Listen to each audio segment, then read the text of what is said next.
ಮೈಸೂರು ರಾಜರು ತಲಕಾಡಿಗೆ ದಂಡೆತ್ತಿ ಬರ್ತಾರೆ ಇದ್ದಾಡೋಣ ಅಂತ. ಆ ಸಂದರ್ಭದಲ್ಲಿ ಎಲೆಮೇಲಮ್ಮ ಅನ್ನೋರು ಅವರು ಚಿನ್ನ ಒಡವೆ ಎಲ್ಲನೂ ತಗೊಂಡು ಬರ್ತಾರೆ ಆ ರಾಜರ ಕೈಯಿಂದ ತಪ್ಪಿಸ್ಕೊಂಡು ಹೋಗೋಕ್ಕೆ.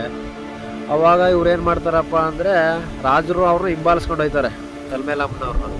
ಅವ್ರು ಹಿಂಬಾಲಿಸ್ಕೊಂಡು ಹೋದ ಸಂದರ್ಭದಲ್ಲಿ ಅವರು ಮಾಲಿಗೆ ಮಡುವಾಗಲಿ ತಲಕಾಡು ಮರುಳಾಗಲಿ ಮೈಸೂರು ರಾಜರಿಗೆ ಮಕ್ಕಳಾಗದಿರಲಿ ಎಂದು ಶಾಪ ಕೊಟ್ಬಿಟ್ಟು ಇದೇ ಕಾವೇರಿ ನದಿಗೆ ಹಾರಿ ತಮ್ಮ ಪ್ರಾಣವನ್ನು ಕಳ್ಕೊತಾರೆ. ಆ ಕಾರಣದಿಂದಾಗಿ ಇನ್ನು ಮೈಸೂರು ರಾಜರು ಮಕ್ಕಳಾಗಲ್ಲ, ಅವ್ರು ದತ್ತು ತಗೊಂಡವ್ರು ಮಾತ್ರ ಮಕ್ಕಳಾಗುತ್ತೆ, ಮತ್ತೆ ಇನ್ನೊಂದು ತಲೆಮಾರಿಗೆ ಅವ್ರಿಗೆ ಮಕ್ಕಳಾಗಲ್ಲ ಅಂತ ನಡ್ಕೊಂಡೇ ಬಂದಿದೆ ಹಿಂದಿನಿಂದನೂ.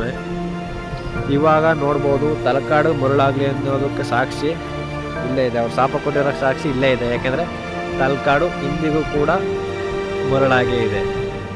ಈ ಊರು ಯಾವುದೇ ರೀತಿ ಅಭಿವೃದ್ಧಿ